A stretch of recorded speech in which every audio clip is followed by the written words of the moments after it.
Here we go. I'm good right here.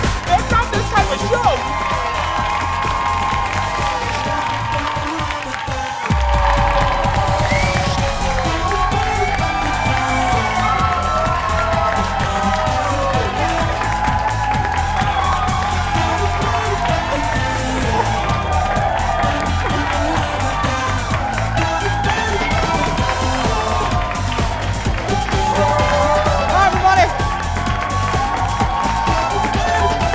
Look at the Monday group.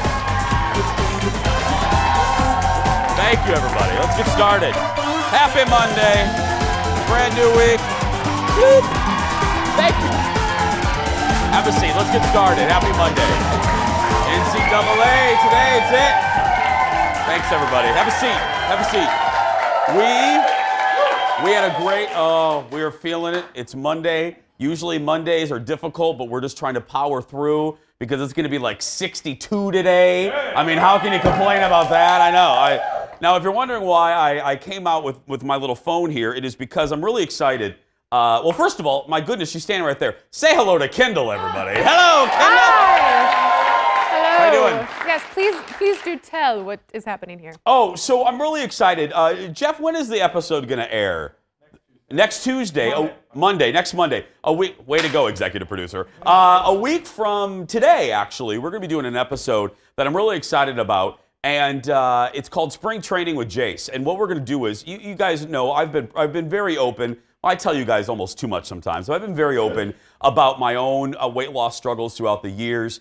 And this episode is going to be very special. I'm going to kind of tell you my struggle from when I was a kid all the way to now. And we want you to be involved. If you go to our Jason Show TV Facebook page right now, you'll see a graphic, our cool Spring Training with Jason logo that looks like, I love it, it's like Jane Fonda. And then under, thanks Kimberly, and on that post we're asking you, because we're going to lend you our trainer. So if you have a question, you don't know where to start, you have a weight loss question, Trainer Galen is going to help you. And it will all kick off on Monday, and then for the next several Mondays, we're going to be doing spring training segments, giving you meal ideas.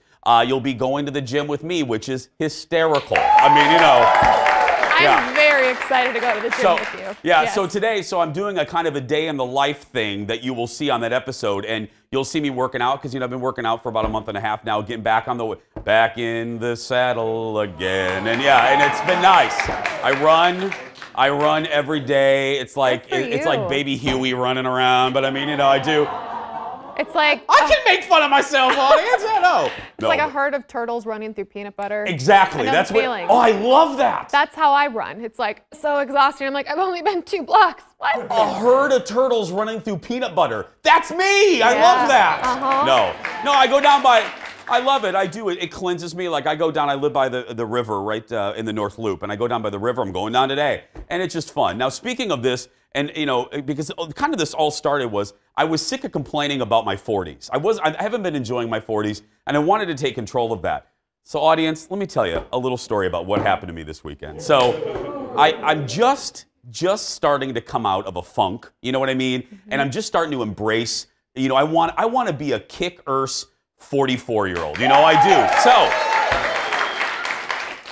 So, that all ended yesterday. Because then I'm sitting at, our executive producer loves the story. I'm sitting at Serum's. You all know I love Serum's in Anoka. It's my favorite chicken wing place. And I'm there so much, I know the regulars, I know the bartenders, and there's a bartender named Alex. And that's his name. He's a young dude, and he's been working there for about 2 years. And he's one of our favorites. And Alex just had a baby a year ago. So we're sitting at the bar yesterday with Mama Haas, and we're sitting there, and I said, hey, Alex, I go, by the way, how old are you? And he said, 26. And I said, oh, okay. I said, I thought you were a little older. He goes, no. And I go, oh, and I look at, and I had one of those moments, and I thought, holy crap, I could have birthed him. You know what I mean? I could have birthed him. Like, you could have. Oh, yeah. I don't need that. So then we're sitting there, and this is where, audience, I wanted to vomit. Because then that hit me, and I go, oh my God, you could be my son. And then Alex said something to me that will force me to never talk to him again. Ruh-roh. Alex said, if I was your son, you would be Grandpa Jason now. Oh no!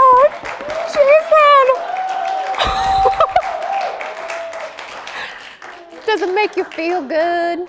I mean, if it makes you feel better, I technically, literally could be Grandma Kendall, too.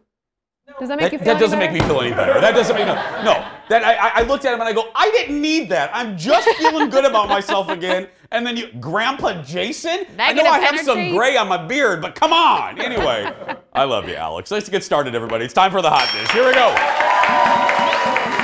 Too young. Oh, you're gonna love this story. This is so good. First up, Julianna Margulies. Y'all know her, ER, The Good Wife.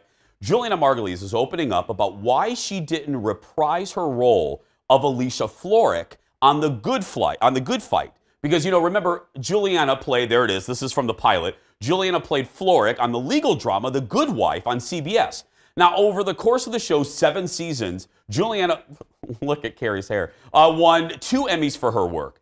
But listen to this. She told Deadline Hollywood, producers found a way to include her in 3 episodes of The Good Fight's 3rd season. Because again, The Good Fight is a spinoff of The Good Wife. Here's the trick. CBS wouldn't pay her what she asked. And we're not talking, no. And you're thinking, well, maybe she asked too much. No, listen to this.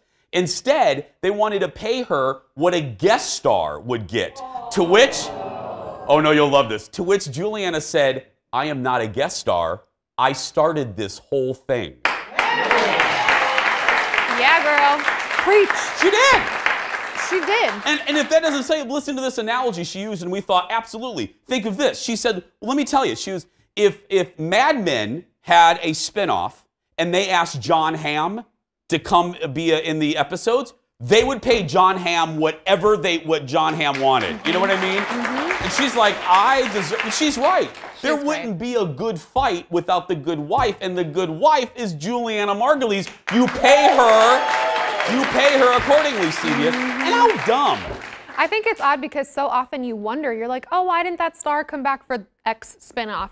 Yeah. And then you hear stuff like this and you're like, oh. Well, come on, CBS, don't be so cheap. Do you know the publicity? You would make your money back in the amount of publicity that those episodes would get, because every TV writer would write about her return, and it is a good show, you guys. I've been telling you, The Good Fight's one of the best shows on television. But anyway, you would get that money back in free publicity, CBS. It was a bonehead move. Bonehead move.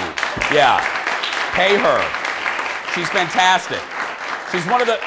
Bottom line, she's one of the best actresses on television, and you should have paid her what she's worth. Next in the dish, with the Final Four in town, hello, tourists. The national media, hello, all of you in your hotel rooms, wondering, who's that guy? All the national media is taking in all that Minneapolis has to offer, including great dining. I'm very excited to tell you guys this. Over the weekend, CBS This Morning Saturday featured one of our good friends, just a good friend of mine, James Beard, semifinalist, and the owner of Young Joni, Hello Pizza, and Pizzeria Lola, and Kim. Look at this. Tell me about where we're sitting. Yeah, so this is Young Joni. If you come to eat here, it's a culmination of my palate, what I love to eat. I think you can really feel what my heart and soul is. It doesn't take long to cook. I know, that's what... Chef Ann Kim's heart and soul at Young Joni is part DNA, part ingenuity. This is a sampling of what we offer here at Young Joni, and the things that I chose is really a reflection of my upbringing. It is. Our menu tells a story. Yeah, it was so good to see her, and Ann wrote on her Facebook page, I'm paraphrasing, she said, it's so gratifying after all of these years of hard work, and you see in that story, Ann just didn't put a name on something and did it. The first years of her original restaurant, Lola, she cooked every pizza that came out of that kitchen for a very long time. Her husband, Conrad, was the host. I mean, and this is what I love. And we featured Ann. We do a series every so often called Dream a Little Dream, because there's nothing better. There's not a story I like better than someone that maybe has like an office job and they just throw caution to the wind and follow their passion. And that's what Ann did. She was going to open a Jimmy John's. And not that there's anything wrong with that, but I think it was the banker or someone said, Ann, I got to tell you something. You talk so passionately about food, I can in good conscience convince you to do a Jimmy John's. You should do your own thing. And Ann held her nose, held her breath, and jumped into it. And now look, she's one of the best chefs in the country. You know what I mean?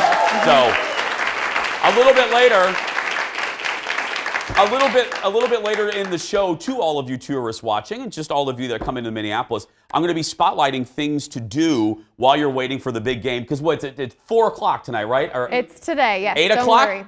Who can stay up for that? I mean, Normal people. yeah, not us. Yeah, I'm in bed. Wheel of Fortune, bed. That's what I do. Anyway, that's come. Oh, the audience is they're very sweet to me. No, it's fine. I have a good life. I like the Wheel of Fortune. Next in the dish, here's a piece of advice. Don't try to call out Oprah because you'll just look foolish. Over the weekend, this is so good. Oprah posted this picture, everybody, with her friend, her sister friend, as she calls her, Maya Angelou, saying Maya would have been 91 today. Well, an internet troll with absolutely no life fired back.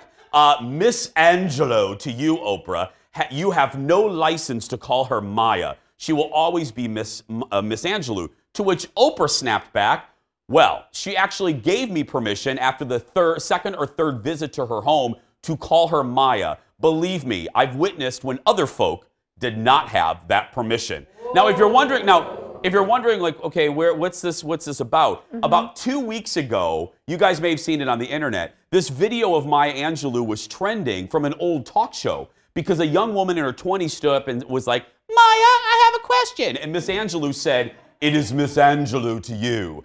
And people got all mad that Miss Angelou said that. And I'm thinking, I was raised to call people Miss this and Mr. that. I didn't see anything wrong with it. So that's why this Twitter troll thought he was going to get Oprah. You ain't going to get Oprah. Yeah, you are not going to get Oprah. She will.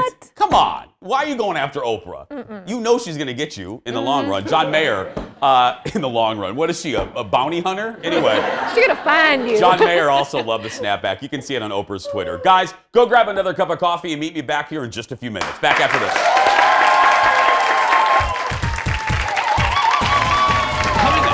So here we are. America loves producer Ted, and we love his adventures. Ted grabbed his camera over the weekend and took in all the excitement of the NCAA in Minneapolis. He'll join us with the recap next. Walking down the avenue. Then, he's the Minnesota singer who became a huge star in, wait for it, in Poland. It is an unbelievable story. He's here just ahead. And there is a food truck for everything. Tacos, cookies, mac and cheese. How about Prosecco? That's right. Minnesota's first Prosecco truck is here with great cocktail ideas for the spring. That's all ahead, so meet me back here in 2 minutes.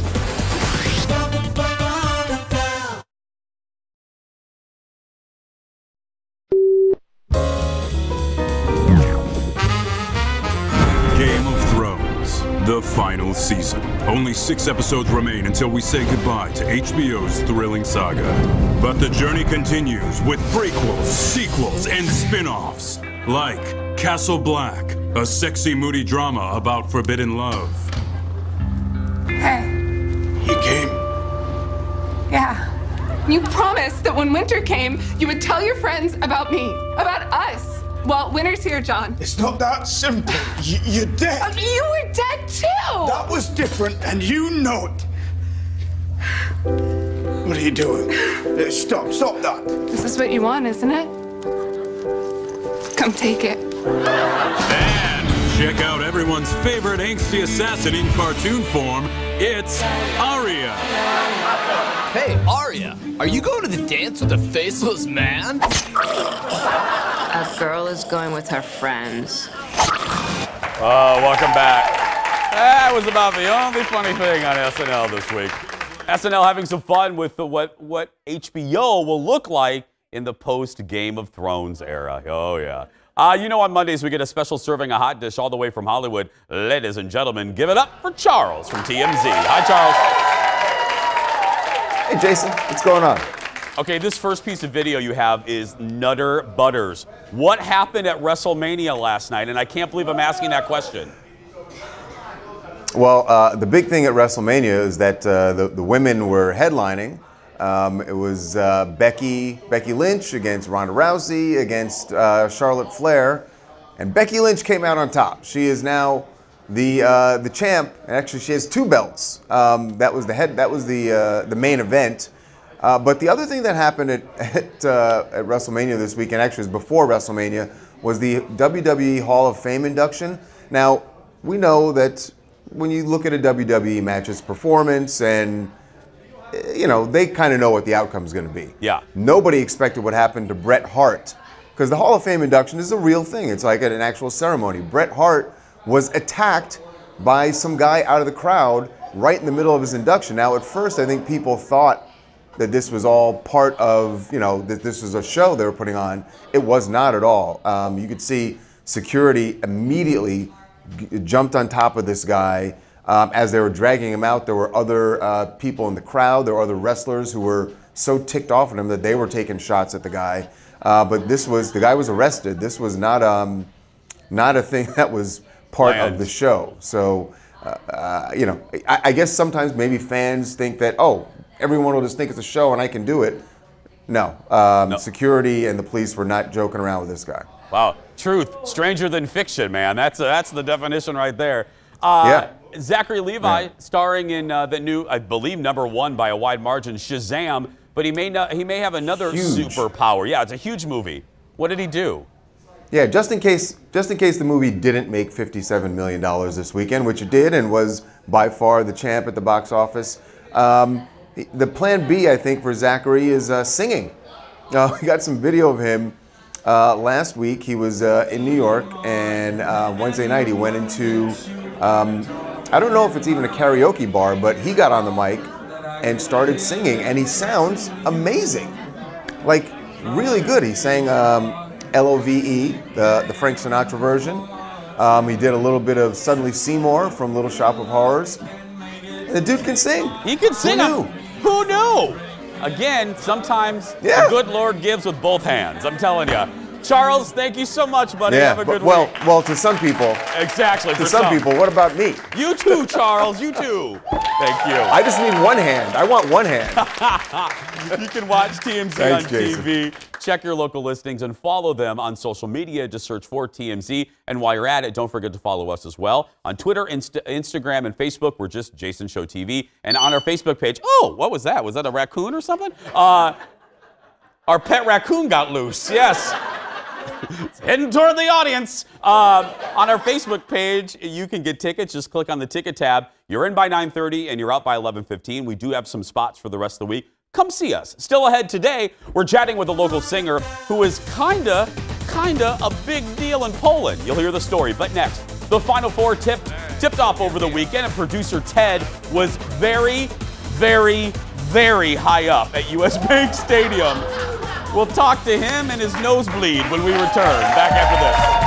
Very, very high.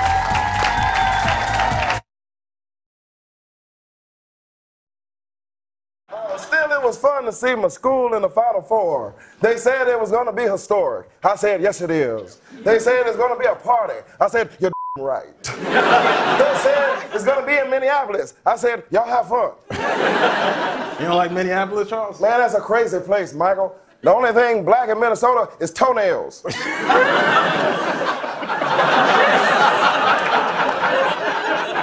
got no beach out there. They just got a big old lake. They lake people, Michael. Lake people are shady. The only thing worse than lake people is river people. Oh, river people come at you like little beavers. Welcome back.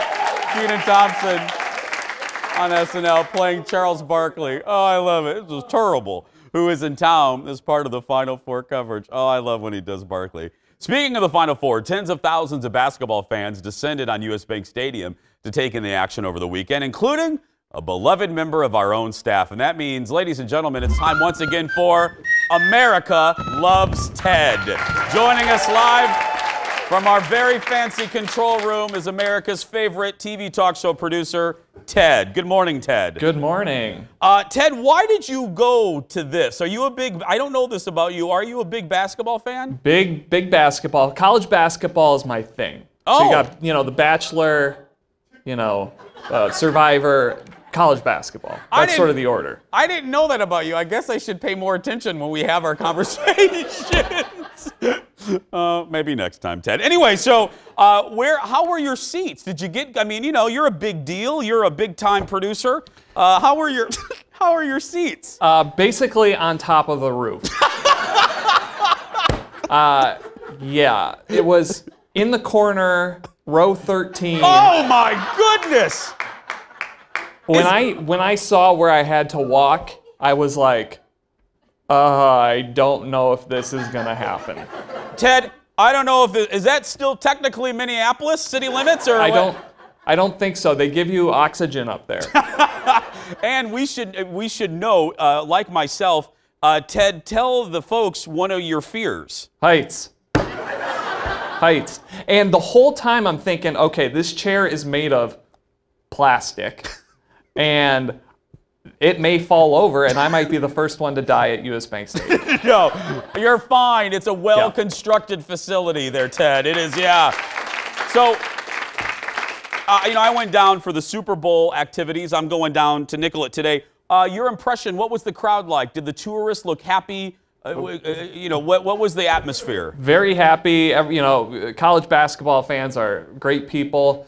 A lot of, well, I figured there'd be a lot of Michigan State fans because they always go to these things. Figured there'd be a lot of Virginia fans, a lot of Auburn fans. But man, the Texas Tech fans, lots of them. Really? Lots of them, and they came to party. Oh, I can back that up. I was at a restaurant in the North Loop, and it was filled with the red. Their colors are red, right? Yep. Look at me knowing something about sports. Hey, Ted, we have breaking news. I just learned in my ear. Did you get better seats eventually? Did you move? Well, so I just couldn't stay there. So at halftime of the first game, I walked around and found a really hidden gem in the stadium, kind of like an open railing, and that was my view for the whole time. Oh my God! Are unobstructed. You serious? That is. We're looking at it now. Everyone come back. That is fantastic. And you didn't get you didn't have the fear of flight or of heights up there. Nope. I was in a much better place. Yeah. Mentally and physically, and no, it was great, and I could see all the action and didn't need binoculars. Yeah, and then right below there is the concourse, so I could do all the people watching that I needed to do. Got it. Which was important. Well, Ted, thank you for risking your life to bring us that report. Thank you. Bye, buddy. Oh, God. I would be right with him. I get vertigo, so if I'm that high up, can't do that. Still ahead, everybody. We're chatting with local singer Michael Shines, who had a #1 hit in Poland. And then the people behind the first ever Prosecco truck are here. How did they come up with the idea? We're going to talk to them in just a little bit. Stay with us, everybody. Back in a moment.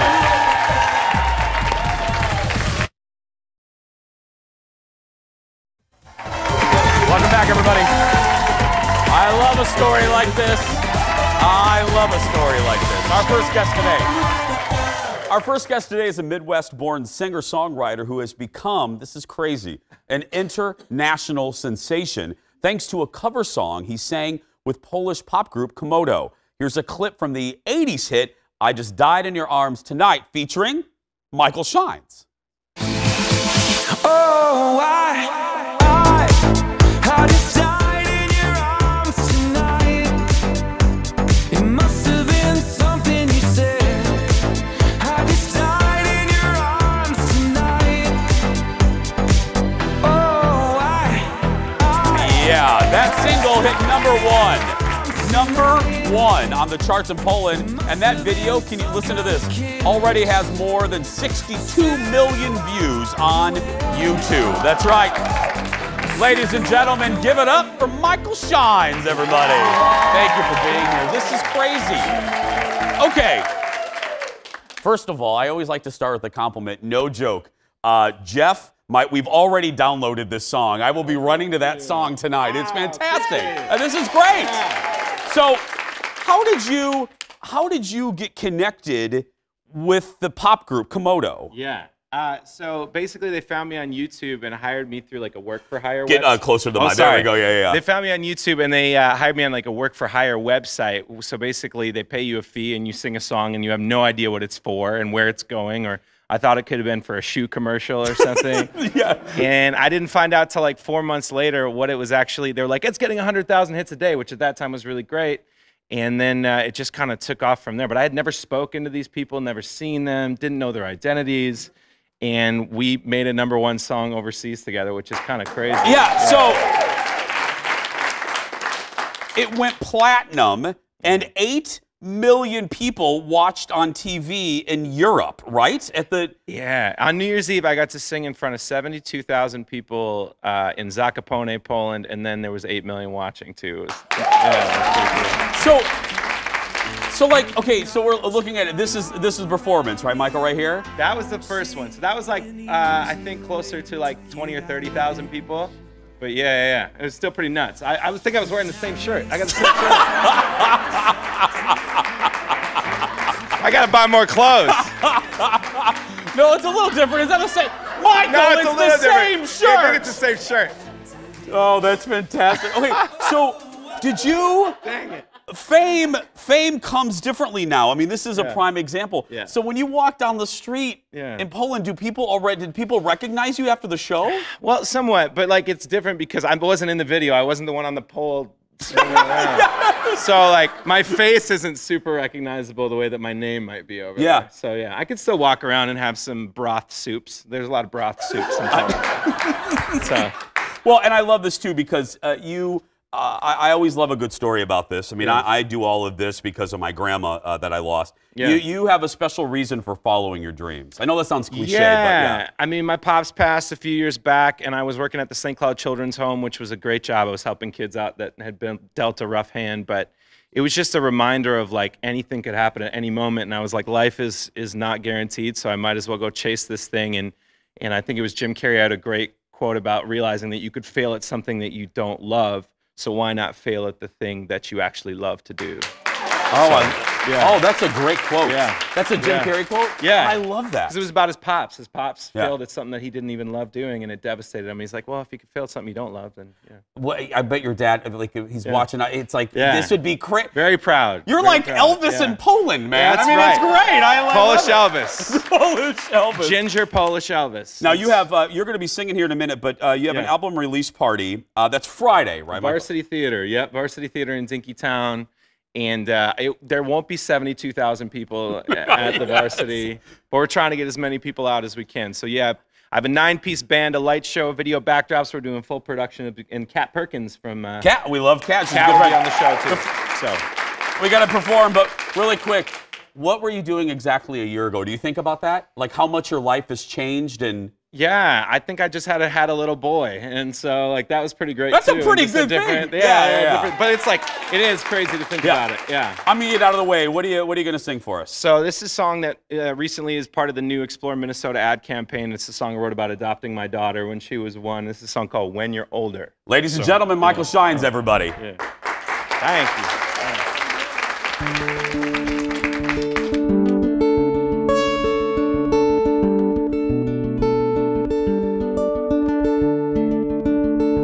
Yeah, come walk with me. Come feel the breeze. Come walk with me. Oh, and dance. Come dance with me. And shuffle your feet.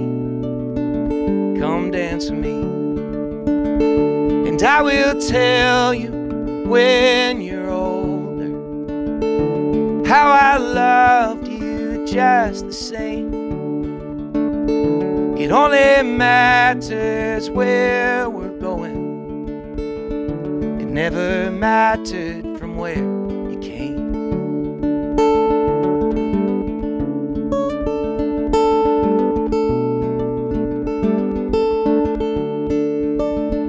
Yeah, when life, it gets you down, and it steals your crown, and it breaks your will.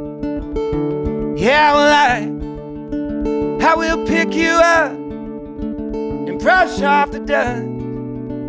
I will hold you still, and I will tell you when you're older how I loved you just the same. It only matters where we're going. It never mattered from where you came. And go to sleep, my darling. Oh, the night is getting darker. You can dream about what's tomorrow, and I will tell you when you're older how I love you just the same. It only matters where we're going. It never mattered from where we came. Michael Shines, everybody. That was beautiful. That was really beautiful. Is that available right now? Yeah. Oh, that's available. That is truly one of my favorite performances on this show. I love that song. That is beautiful. That is absolutely. On iTunes, I can get it? Yeah. I won't run to that. It's a little slow to run to, but you know. Remember, you can catch his album release party this Friday, April 12th at the Varsity Theater in Minneapolis. For ticket information, bloop, go to michaelshines.com. And if you missed this, you need to share this. That was beautiful. Go to our Facebook page a little bit later. And don't forget, we put full episodes on our YouTube page. Michael Shines, everybody. Still ahead. If you're in town for the Final Four and need to kill some time before tonight's game, I've got some suggestions for you. I'm like the Minneapolis welcome band. We'll be right back, everybody. Back after this. Sincerely, that was so great. Thank you. How long did that take you to write? Welcome back, everybody. That was beautiful. Love that performance. Michael Shines. Sincerely, that was lovely. If someone just asked in the audience if I liked him more than Yam House. Y'all know I love Yam House. Yam House Band. Well, he's a solo performer, but Michael Shines. Get that song and go to the album release party. Thanks again to Michael. It's beautiful. Well, with the Final Four in town, hello, tourists watching our show from hotel rooms. The Twin Cities, hello. Go ahead, wave to the tourist audience. Go ahead, there we go. Be nice to people and then make sure you tip your servers. Thank you. Yeah, be nice to the service industry people. This Twin Cities is full of out-of-towners. Maybe they're watching us right now. Since the game isn't until tonight, odds are y'all looking for something to do today in the downtown. So the Jason Show research team and I put together. Right there, there's the research team. That's very fancy. That, by the way, that graphic, $14,000. That graphic cost, yeah. We put together a list of what to do before the final game tonight. First up, we're the land of 10,000 lakes, and with great weather today, why not go out and enjoy a walk? And I know that seems simple, but my pick is walking along the Mississippi River in downtown Minneapolis on the Stone Arch Bridge. You'll probably see me there, probably around a little bit later today. But no, I'm not kidding. If you're watching from a hotel anywhere in downtown, ask anybody, there's a Stone Arch. They'll tell you how to get to the riverfront. I've had friends visit from cities like San Diego and Seattle, and they all rave about our Mississippi riverfront. So if you're watching, take a little tour, walk down.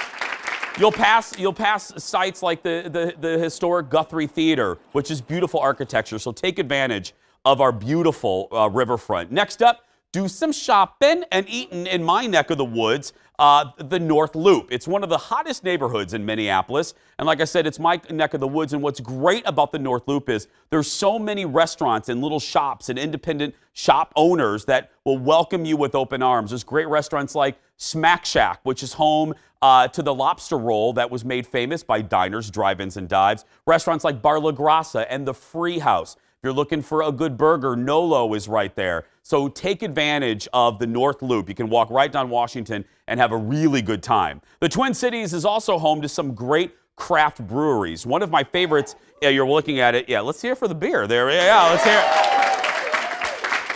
One of my favorites is Surly. Now, if you're in downtown Minneapolis, you'll have to take an Uber, but it's very easy. It's probably going to be like an $8, $10 Uber ride from any downtown hotel. They have great beer, and what you're looking at is a story we shot last year. They recently started making pizzas, and they are so good. And the facility is unlike any facility in the Twin Cities as far as like restaurants are concerned. It is a destination. So write that down, tourists. Surly Brewing. Now, We're not just going to show love to Minneapolis. St. Paul is a quick light rail ride from downtown Minneapolis, if you guys don't know that. And a lot of downtown Minneapolis hotels are right near the light rail line. What you're looking at here is our famous Science Museum of Minnesota. It's located in downtown St. Paul and full of great exhibits like this one. It's called Game Changers, all about the history of video games. So if you're traveling with some kids, and again, the game doesn't start till 8, ask anybody in your hotel where the light rail is, take the light rail to St. Paul, and it's just a few blocks to the Science Museum. So visit our capital city as well. Now, my last pick is what I refer to as my second home, not Disney World, my second home here, and that is the Mall of America. Now, I know this seems like an obvious one. I know this seems like an obvious one, but for people out of town, we take it for granted. Let's not forget, there is an amusement park in the middle of a shopping mall. I mean, it is still a destination. And the mall has really tried hard to get some great dining destinations in there. Masu Sushi's really good. They also have restaurants you know and love like Bubba Gump's and much more, a food court, and of course, a ton of shopping. And they have great seasonal events as well. You can also get to the MOA on light rail. Again, ask your concierge or someone in your hotel where to find the light rail, and it goes literally right to the Mall of America. So there we go. There are my picks, everybody.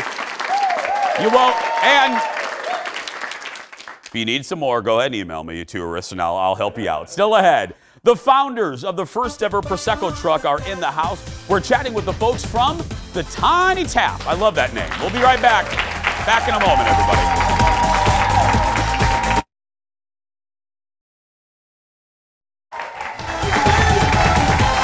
Welcome back, everybody. Well, food trucks.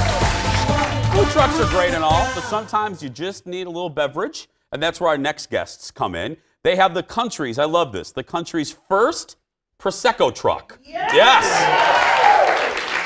Who knew? Please give it up for Colin, Trevor, and Samantha from the Tiny Tap, everybody. Good morning, guys. Hey, good morning. Okay, so I love origin stories. I like to know, how did this come to be? What was the meeting like? Prosecco, of all things, what was the genesis? Sure. So actually, Trevor and I were traveling in Europe, I think right around 3 years ago. Okay. And we came across a small little Prosecco truck, and we're like, this is the coolest thing in the world. Does this exist in the States? And then we did our research, and nothing was back here, so we're like, we need to bring this back. And and obviously, it was hugely popular. Where were you? Did he say? We were in France. In France, Yep. and obviously hugely popular there. Right. So how long from that to this? I mean, did you instantly, like on the flight home, you're like, oh, we're doing this? We pretty much. I mean, it took us probably 6 months to figure out, after our market research, we're like, hey, we need to bring this back, and we started working on it within the first 6 months. Yeah, so you're looking at the truck right now. Yep. So look at that, and the Tiny Tap. I love that name too. I'm big on names. Now, and how hard was it? So you get the concept, you get the idea, you come up with the name, but how hard was it to then create recipes? I mean, what was that process like for you guys? Yeah, so that's tough. I'll probably pass that over to Sam, so she handles a lot of our recipes as well. So how long from idea to execution did it take to create the menu? Yeah, so our idea is to position Prosecco as being very versatile. You can drink it on its own. Many people use it in mimosas, but a lot of people don't realize it's very versatile. So we've come up with a handful of recipes. One we're making here today to show you how you can utilize it and not just as its own. I love this because I'm part of the group of people that thought it's not very versatile. So this is great. So what are we? Yeah, I love. Yeah, this is. And I love Prosecco. Yeah. So this is a blackberry limoncello cocktail. Okay. Yes. Well, let's make it. Yeah, sounds good. So we're going to be using blackberries. These are fresh. Also, you can use frozen. There are benefits to doing that. The flavor is a little more concentrated. Okay. In my opinion. So a couple blackberries. We'll do about a shot of limoncello. Okay, you already got me there. Yep. Okay. The audience. Yeah. Unfortunately, audience, it's not free sample day. I apologize. I know. I'm sorry. I know. That was Friday. Yeah. We are going to top it off with some Prosecco. Okay. I love this. See, that's so great.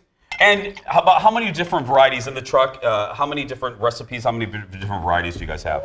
So it varies. We do a lot of weddings, so a lot of people just want standard Prosecco. Yeah. But then when we do brunch parties, we have probably 5 standard recipes that we go to. I love it. So. That's a great idea. Like people always ask how to like make a party a little bit different. I love that. If you're having like a bachelorette party or a bridal shower, have y'all pull up. This is I love that. Yeah. And you don't have to worry about serving drinks. That's a great there you idea. go. Cheers. Yeah. Cheers to you. Yeah. Let me try this. Here we go. A little bit. A lot of mint in there. Oh, okay. There we go. That's it. Cheers.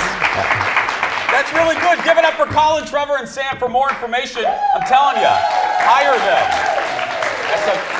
That would impress your guests if they just beep, beep, here's Prosecco. TheTinyTap.com or follow them on Instagram. Just search The Tiny Tap. We'll be right back and open up the Jason Show mailbag when we return back after this. That is sincerely, are you guys slammed like during wedding season? Yeah. That is because that's a quick act. Welcome back, everybody. Kendall's back.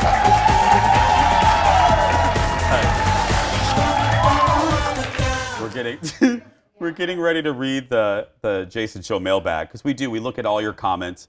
I try to stay away from the negative ones, but we look through all of them. And some woman just a few minutes ago, our executive producer Jeff just said, Jace, there's an email that just came through and said, thank you for going to the close-up, because she said that with my beard, I look like the Wooly Willy. And that's the game where you move the mustache. I remember with the magnets and stuff. Yeah, Aaron, I didn't need you to laugh quite that hard. Yeah.